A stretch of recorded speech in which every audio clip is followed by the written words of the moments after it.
welcome back to my channel, guys. Let's jump back to our reading interpretation. Lian Di, Paozi, and Rain Vivian both suffered a similar oppression. They were self-absorbed, hyper-aware of themselves. The source of this habit is Lian was man's constant attention to her body. She could never escape their looks, which plagued her with a feeling of heaviness. Rini, meanwhile, thought too much about her own problems, her repression of her lesbianism, her mortality. She felt consumed with self-hatred. Natalie Barney, on the other hand, was buoyant, light-hearted, absorbed in the world around her.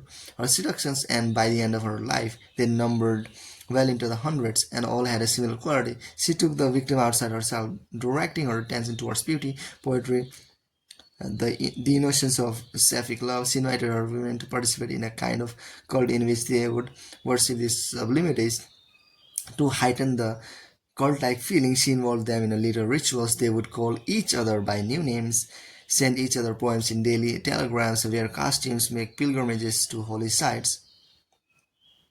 Two things would inevitably happen. The women would start to direct some of the worshipping feelings they were experiencing towards Natalie, who seemed lofty and beautiful as the things she held up to her to be adored, and pleasantly diverted into the spiritualized realm. They would also lose any heaviness they had felt about their bodies, their selves, their identities. Their repression of their sexuality would melt away. By the time Natalie kissed or caressed them, it would felt like something innocent, pure, as if they had returned to the Garden of Eden before the fall. Religion is the great balm of existence because it takes us outside ourselves, connects us to something larger. As we contemplate the object of worship, God, nature, our burdens are lifted away. It is wonderful to feel raised up from the earth, to experience that kind of lightness, no matter how progressive the times. Many of us feel uncomfortable with our bodies. Our animal drives, a seducer who focuses too much attention on the physical will store of self-consciousness and a residue of disgust. So focus attention on something else. Invite the other person to worship something beautiful in the world. It could be nature, a work of art, even God or gods. Paganism never got out of fashion. People are dying to believe in something. Add some rituals. If you make yourself seem to resemble the thing you are worshipping, you are natural, aesthetic, noble, and sublime. Your targets will transfer their worship to you. Religion and spirituality are full of sexual undertones that can be brought to the surface once you have made your targets lose their self-awareness. From spiritual ecstasy to sexual ecstasy is but one small step. Come back to take me quickly and lead me far away. Purify me with the great fire of divine love. None of the animal kind. You are all soul when you want to be. When you feel it, take me far away from the body. Lian Di Paozi. Keys to seduction. Religion is the most seductive system that mankind has created. Death is our greatest fear, and religion offers us the illusion that we are immortal, that something about us will live on. The idea that we are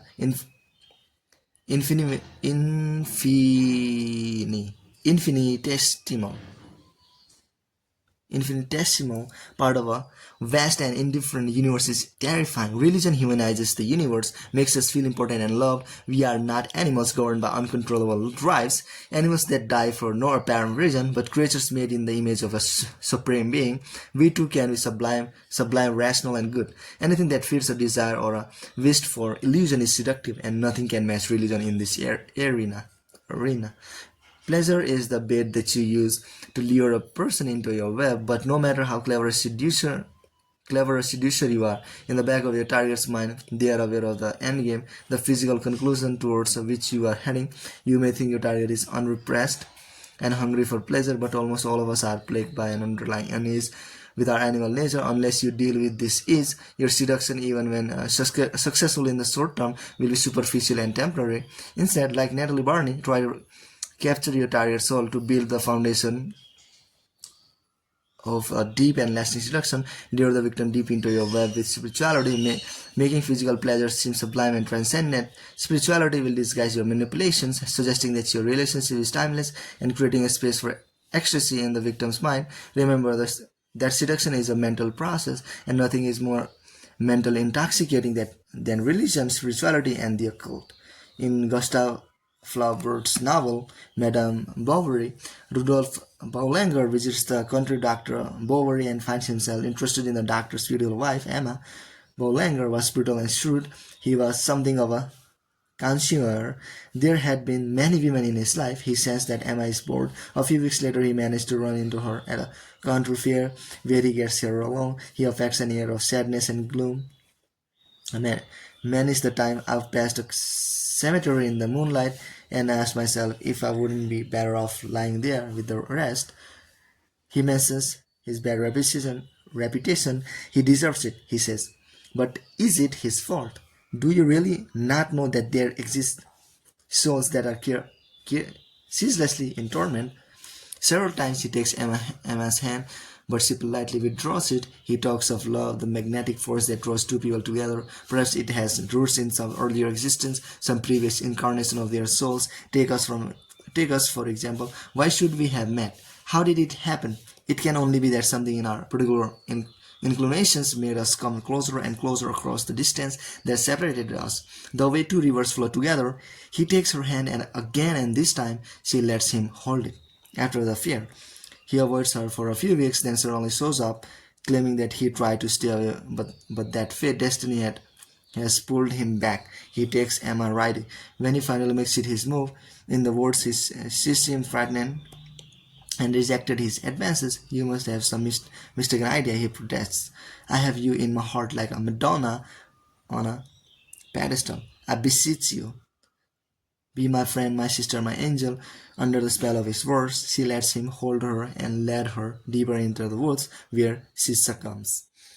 Rudolph's strategy is threefold. First, he talks of sadness, melancholy, discontent, talk that makes him seem nobler than other people, as if life's common materials pursuits could not satisfy him. Next, he talks of destiny, the magnetic attraction of the two souls. This makes his interest in Emma seem not so much a momentary impulse as something timeless, linked to the movement of the stars. Finally, he talks of angels, the elevated, and the sublime. By placing everything on the spiritual plane, he distracts Emma from the physical, make her feel giddy, and packs seduction that could have taken months into a matter of a few encounters. The references Rudolph uses might seem cliché by today's standards, but the strategy itself will never grow old. Simply adapt it to the occult fads of the day. Affect a spiritual air by displaying a discontent with the banalities of life. It's not money or sex or success that moves you. Your drives are never so base. No, something much deeper motivates you. Whatever this is, keep it vague, letting the target imagine your hidden depths. The stars, astrology, fate as are always appealing. Create the sense that destiny has brought you and your target together. That will make your seduction feel more natural. In a world where too much is controlled and manufactured, the sense that fate, necessity, or some higher power is guiding your relationship is doubly seductive.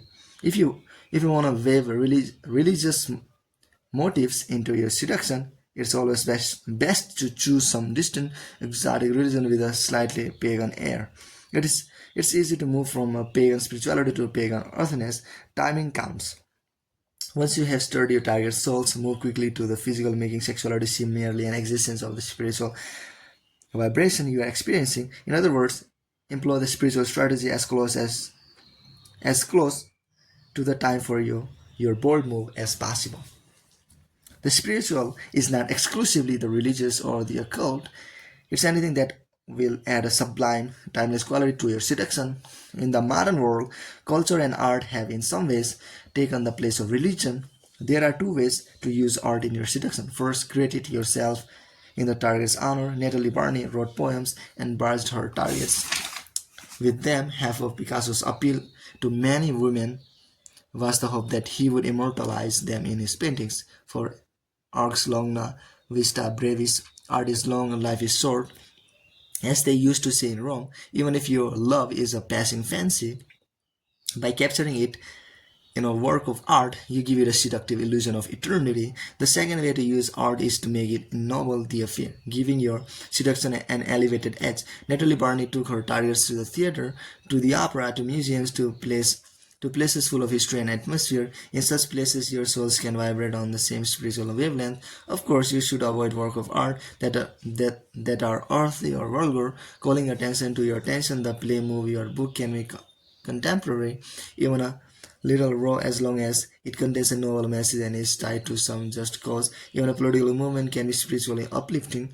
Remember to tailor a spiritual lures to the target. If the target is earthy and cynical, paganism or art will be more productive than the occult or religious piety. The Russian mystic Rasputin was revered for his saintliness and his healing powers. Women in particular were fascinated with Rasputin and could and would visit him in his St. Petersburg apartment for spiritual guidance. He would talk to them of the simple goodness of the Russian peasantry, God's forgiveness, and other lofty matters. But after a few minutes of this, he would inject a comment or two that were of much different nature. Something about the woman's beauty or lips that were so inviting, the desires she could inspire in a man.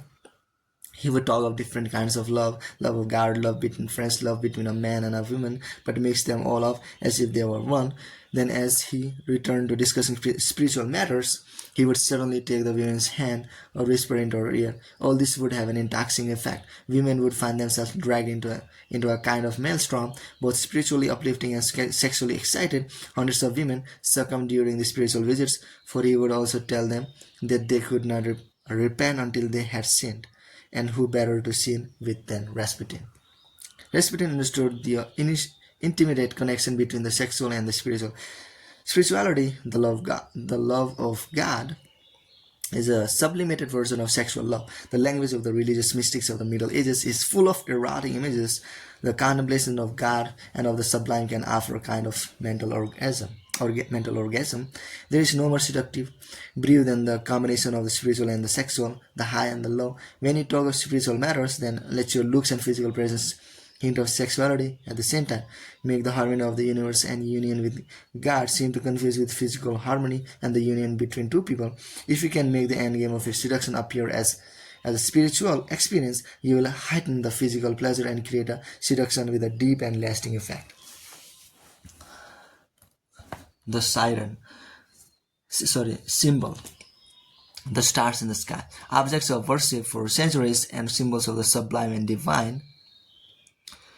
In contemplating them, we are momentarily distracted from everything mundane and mortal. We feel lightness. Lift your target's minds up to the stars and they will not notice what is happening here on earth. Reversal. Letting your targets feel that your affection is neither temporary nor superficial will often make them fall deeper under a spell. In some, though it can arouse an anxiety, the fear of commitment, of a claustrophobic relationship with no exists, nevertheless your spiritual lures seem to be leading in that direction. Then, to focus attention on the distant future may implicitly constrict their freedom. You should be seducing them, not offering to marry them. What you want is to make them lose themselves in the moment, experiencing the timeless depth of your feelings in the present tense. Religious ecstasy is about intensity, not temporal extensity. Giovanni Casanova used many spiritual lures in his introduction, the occult, anything that would inspire lofty some sentiments. For the time that he was involved with a woman, she would feel that he would do anything for her, that he was not just using her only to abandon her, but she also knew that when it became convenient to end the affair, he would give her a magnificent gift, then quickly leave. This was just what many young women wanted, a temporary diversion from marriage or an oppressive family. Sometimes pleasure is best when we know it is fleeting. Mixed pleasures with pain. The greatest mistake in seduction is being too nice. At first, perhaps your kindness is charming, but it soon grows monotonous. You are trying too hard to please and seem insecure. Instead of overwhelming your targets with niceness, try inflicting some pain. Lure them with focused attention, then change direction, appearing suddenly uninterested, make them feel guilty and insecure. Even instigate a breakup, subjecting them to an emptiness and pain that will give you room to maneuver. Now, The approachment, an apology, or return to earlier kindness will turn them weak at the knees. The lower the lows you create, the greater the highs. To heighten the erotic charge, create the excitement of fear. The emotional roller coaster. One hot summer afternoon in 1894, Don Matteo Diaz, a 38-year-old resident of Sheffield, decided to visit a local tobacco factory because of his connections. Don Matteo was allowed to tour the place, but his interest was not in the business side. Don Matteo liked young girls, and hundreds of them worked in the factory, just as he had expected. That day of them were in a state of near unrest because of that heat. It was quite a spectacle. He enjoyed the sights for a while, but the noise and the temperature soon got to him. As he was heading for the door, though a work of no more than 16 called out to him, "Cabarello, if you will give me a penny, I will sing you a little song." The girl's name was Conchita Perez, and she looked young and innocent. In fact, beautiful, with a sparkle in her eyes that suggested a taste for adventure, the perfect prey. He listened to her song, which seemed vaguely suggestive, tossed her a coin that was equal to a month's salary, tipped his hat, then left. It was never good to come on too strong, too early. As he walked along the street, he plotted how he would lure her into an affair. Suddenly he felt a hand on his arm, and he returned to see her walking alongside him. It was too hard to work. Too hard to work. Would he be a gentleman and escort her home? Of course. Do you have a lover? He asked her. No, she said. I am Mozita, pure aversion. Conchita lived with her mother in a rundown part of town. Don Mateo exchanged pleasantries, slipped the mother some money. He knew from experiencing how important it was to keep the mother happy, then left. He considered wanting a few days, but he was impatient and returned the following morning. The mother was out. He and Conchita resumed their playful banter from the from the day before, and to his surprise, she suddenly sat in his lap, put her arms around him, and kissed him. His strategy flying out the window, he took hold of her and returned the kiss. She immediately jumped up, her eyes flashing with anger. "You are traveling with me," she said, using me for a quick thrill. Don Matteo denied having any such intention and apologized for going too far. When he left, he felt confused. She had started it all. Why should he feel guilty? And yet he did. Young girls can be so unpredictable. It is best to break them in slowly. Over the next few days, Don Matteo was a perfect gentleman. He visited every day, showered mother and daughter with gifts, made no advances, at least not at first. The damn girl had become so familiar with him that she would dress in front of him or greet him in the nightgown. This glimpses of her body drove him crazy, and he would sometimes try to steal a kiss or caress, only to have her push him away and scold him. Weeks went by. Clearly, he had shown that his was not a passing fancy.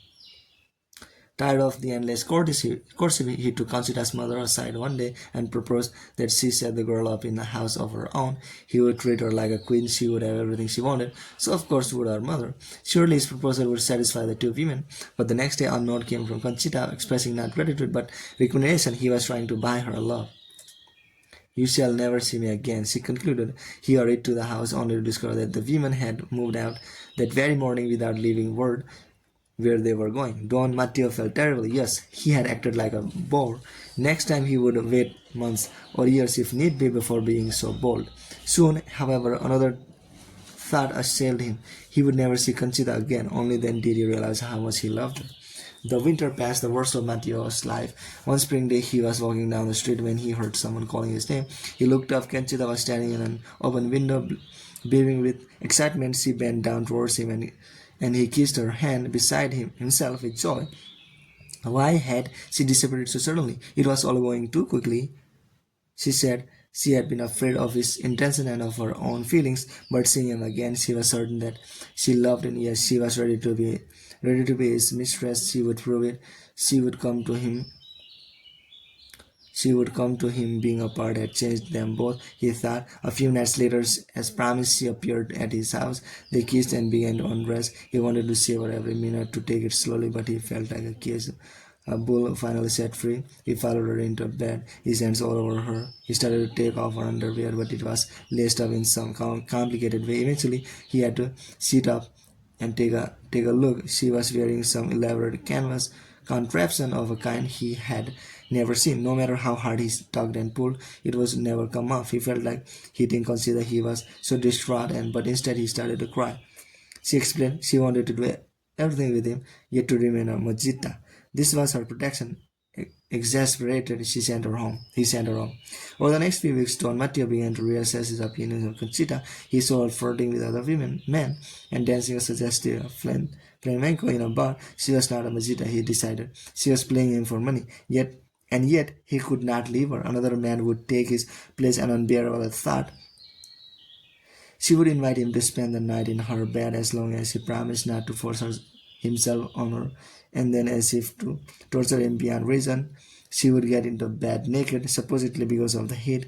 All this he put up with on the grounds that no other man had such privileges, but one night, pushed to the limits of frustration, he exposed with anger and issued an ultimatum: either give me what I want or you will never see me again. Suddenly Conchita started to cry. He had never seen her cry, and moved it him. She too was tired of all this, she said, her voice trembling. If it was not too late, she was ready to accept the proposal she had once turned down. Set her up in a house, and he would see what a devoted mistress she would be.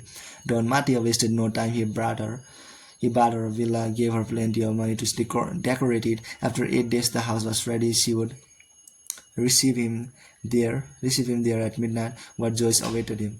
Don Matteo showed up at the appointed hour. The bare door to the courtyard was closed. He rang the bell. She came to the other side of the door. "Kiss my hand," She said through the bars. "Now kiss the hem of my skirt and the tip of my foot." In her slipper, he did as he requested. "This is good," she said. "Now you may go." His shocked expression just made her laugh. She ridiculed him and then made a confession. She was repulsed by him. Now that she had a villa in her name, she was free of him at last. She called out, and a young man appeared from the shadows of the courtyard. As Don Matteo asked to son to move, they began to make love on the floor right before his eyes. The next morning, Conchita appeared on Don Matteo's house, supposedly to see if he had committed suicide. To her surprise, he hadn't. In fact, he slapped her so hard she fell to the ground. "Conchita," he said, "you have made me suffer beyond all human strength. You have invented moral tortures to try them on the only man who loved you passionately. I now declare that I am going to possess you by force." Conchita screamed she would never be his, but he hit her again and again. Finally, moved by her tears, he stopped. Now she looked up at him lovingly. Forget the past," she said. "Forget all that I have done." Now that he hit her, now that she would see his pain, she felt certain he truly loved her. She was still a Majita. The affair with the young man the night before had been only for show, ending as soon as he had left, and she still belonged to him. "You are not going to take me by force. I await you in my arms." Finally, she was sincere. To his supreme delight, he discovered that she was indeed still a virgin. Bye. I'll catch you in the next video, guys. Bye.